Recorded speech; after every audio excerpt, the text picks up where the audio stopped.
Hello everyone, today we'll read Harry Potter and the Philosopher's Stone.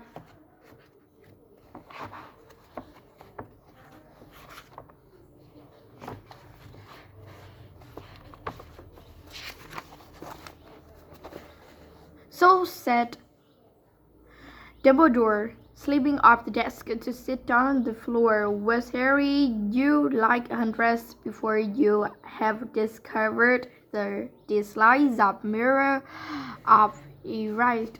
I didn't know it was called that, sir, but I expect you've realized by now what it does.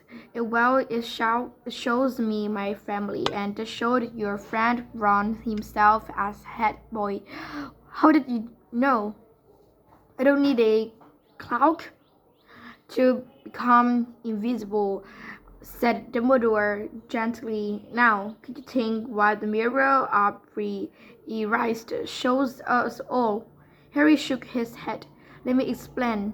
The happiest man on earth would be able to use the mirror of erased like a normal mirror. That is, he would look into it and see himself exactly as he is. Does that help? Harry thought. Then he said slowly, it shows us what we want, whatever we want. Yes and no, said Dumbledore quietly. It shows us nothing more and less than the deepest, most desperate desire of her heart. You, who have never known your family, see them standing around you. Ronald Weasley, who has always been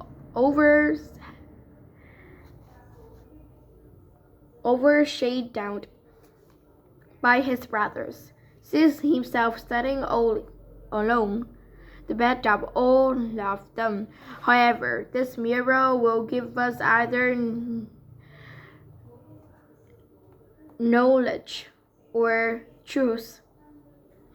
Men have wasted away before it, interested by what they have seen and been driven mad. No, not knowing if what this shows is real or even possible. The mirror will be moved to a new home tomorrow. Harry, and I ask you not to go looking for it again if we'll ever to run across it. You will now be prepared. It is not do too well on dreams and forget to live. Remember that. Now, why don't you put that admirable cloak back on and get off to bed? Harry stood up. Sir, Professor Dumbledore, can I ask you something? Obviously, you've just done so. Dumbledore smiled. You may ask me one more thing, however. What do you see when you look in the mirror? I see myself holding pure raw, thick woolen sharks. Harry stared.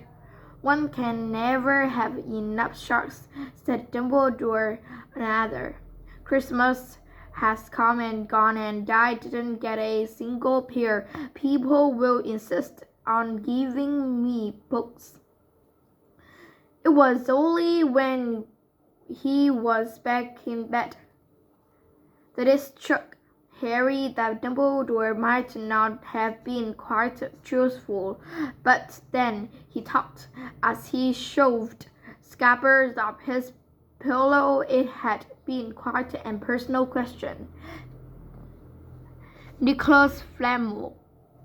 Dumbledore had convinced Harry not to go looking for the mirror. Rob erased it again, and for the rest of the Christmas holidays, the invisibility cloak stayed folded at the bottom of his trunk. Harry wished he could forget what he'd seen in the mirror as easily, but he couldn't. He started having nightmares over and over again. He dreamed about his parents disappearing in the flash of green light while a high voice cackled with laughter. You see, Dumbledore was right.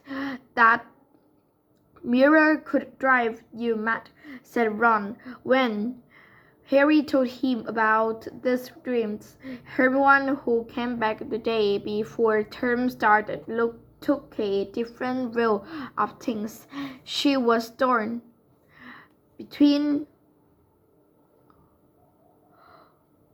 horror at the idea of Harry being out of bed, roaming the school 3 nights in a row. The future had cut to, and disappointment that he hadn't at least found out who Nicholas Flamel was.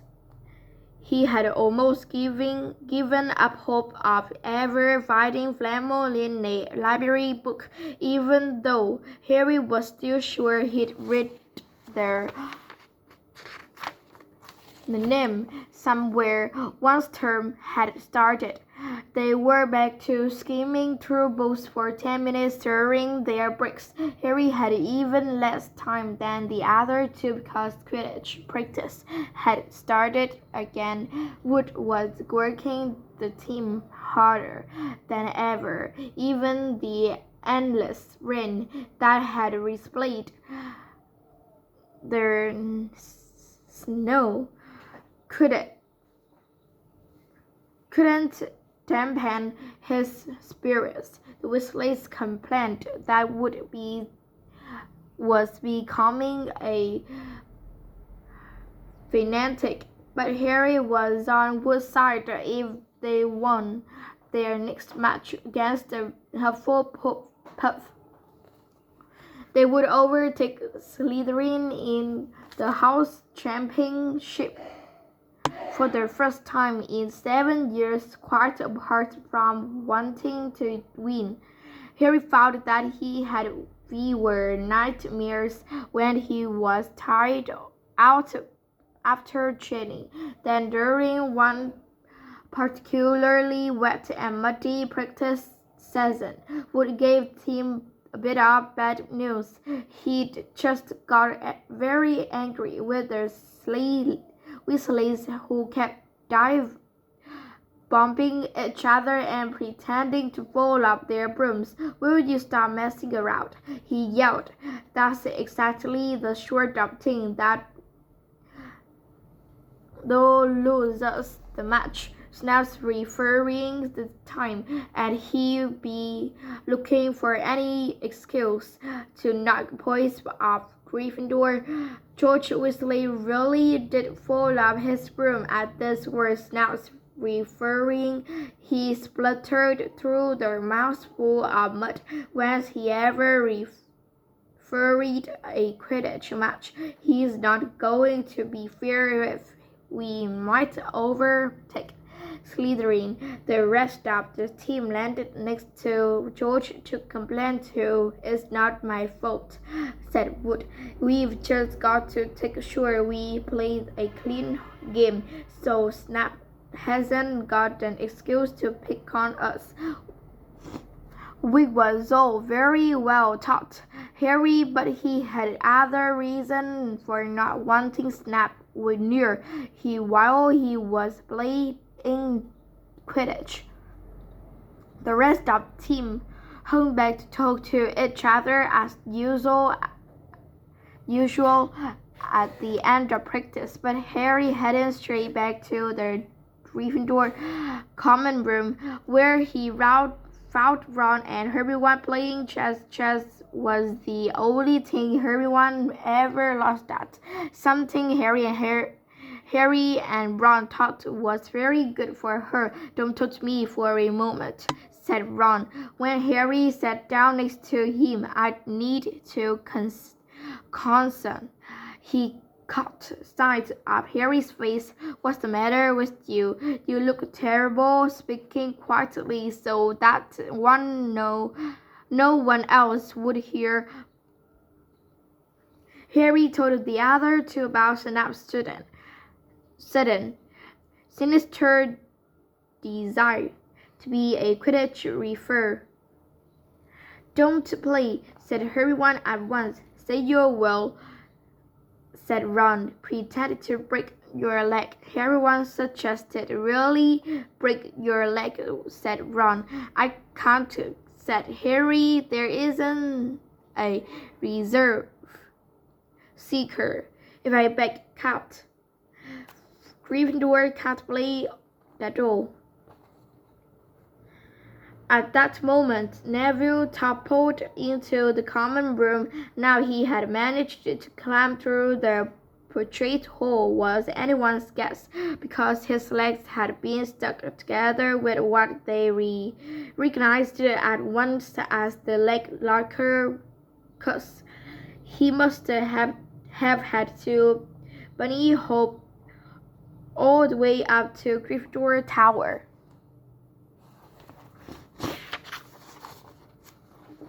Everyone fell about laughing, except everyone who leaped up and performed their capture curse. Neville's legs sprang apart, and he got to his feet, trembling. What happened? Everyone asked him, leading him over to sit with Harry and Ron. Before he said, Neville, shakily, I met him outside the library. He said he'd been looking for someone to practice that on.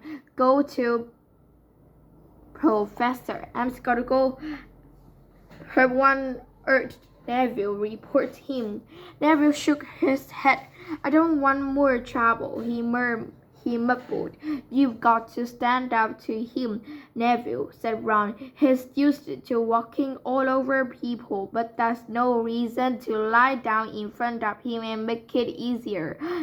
There's no need to tell me I'm not brave enough to be in Gryffindor before it's already done that, Neville chuckled. Harry felt in the pocket of his robes and pulled out the chocolate frog, the very last one from the box everyone had given him for Christmas. He gave it to Neville, who looked as though he might cry. Your words tell of Malfoy, Harry said. The sorting had chose you for Gryffindor, didn't it? And where's Malfoy? In stinking Slytherin. Neville's lips twitched in a weak smile as he unwrapped the frog. Thanks, Harry. I think I'll go to bed. Don't you want the card? You collect them, don't you? As Neville walked away, Harry looked at the famous wizard card Dumbledore again. He said, he was the first one I ever. He gasped. He stared at the back of the card. Then he looked up at Ron and Hermione. I've found him, he whispered. I've found Flamo. I told you I'd read the name somewhere before. I read it down the chain coming here. Listen to this. Professor Dumbledore is particularly famous for its defeat of the Dark Wizard Grindelwald in 1945 for the discovery of the 12 uses of dragon's blood and his work on Oghemi with his partner, Nicholas Flamel. Everyone jumped to her feet. She hadn't looked so excited since they'd got back their marks for their very first piece of homework. Stay there, she said, as she sprinted up the stairs to the girls' dormitories. Harry and Ron barely had time to exchange mystified looks before she was dashing back on Inover's old book in her arms. I never thought to look in here," she whispered. "Exactly. I got this out of the library weeks ago for a bit of light reading." "Light?" said Ron, but Hermione told him to be quiet until she'd looked something up and started flicking frantically through the pages. Muttering to herself, at last she found what she was looking for. "I knew it, I knew it." "Are we allowed to speak yet?" said Ron grumpily. Hermione ignored him.